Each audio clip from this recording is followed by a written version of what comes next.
The letter of James, chapter 3.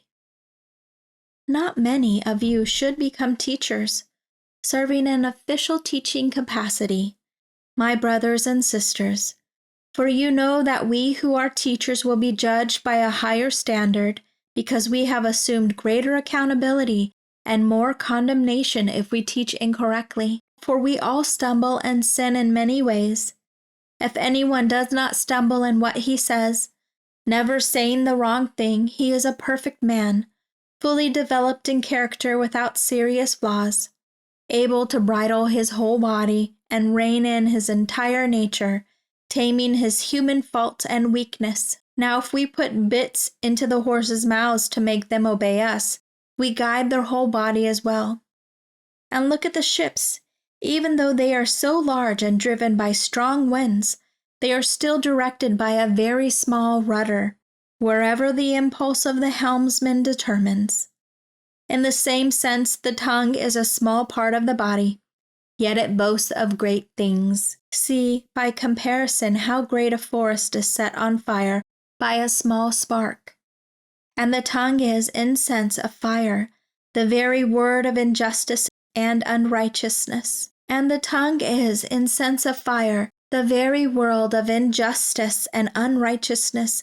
The tongue is set among our members as that which contaminates the entire body, and sets on fire the course of our life, the cycle of man's existence, and it is itself set on fire by hell. For every species of beast and bird, of reptiles and sea creatures is tamed and has been tamed by the human race. But no one can ever tame the human tongue. It is a restless evil, undisciplined, unstable, full of deadly poison. With it we bless our Lord and Father, and with it we curse men, who have been made in the likeness of God. Out of the same mouth come both blessing and cursing. These things, my brothers, should not be this way, for we have a moral obligation to speak in a manner that reflects our fear of God and profound respect for His precepts. Does a spring send out from the same opening both fresh and bitter water?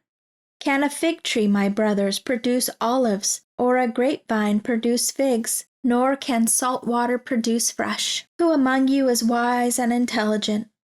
Let him by good conduct show his good deeds with the gentleness and humility of true wisdom. But if you have bitter jealousy and selfish ambition in your hearts, do not be arrogant, and as a result be defiant of the truth. This superficial wisdom is not that which comes down from above, but is earthly, secular, natural, unspiritual, even demonic. For where jealousy and selfish ambition exist, there is disorder, unrest, rebellion, and every evil thing and morally degrading practice.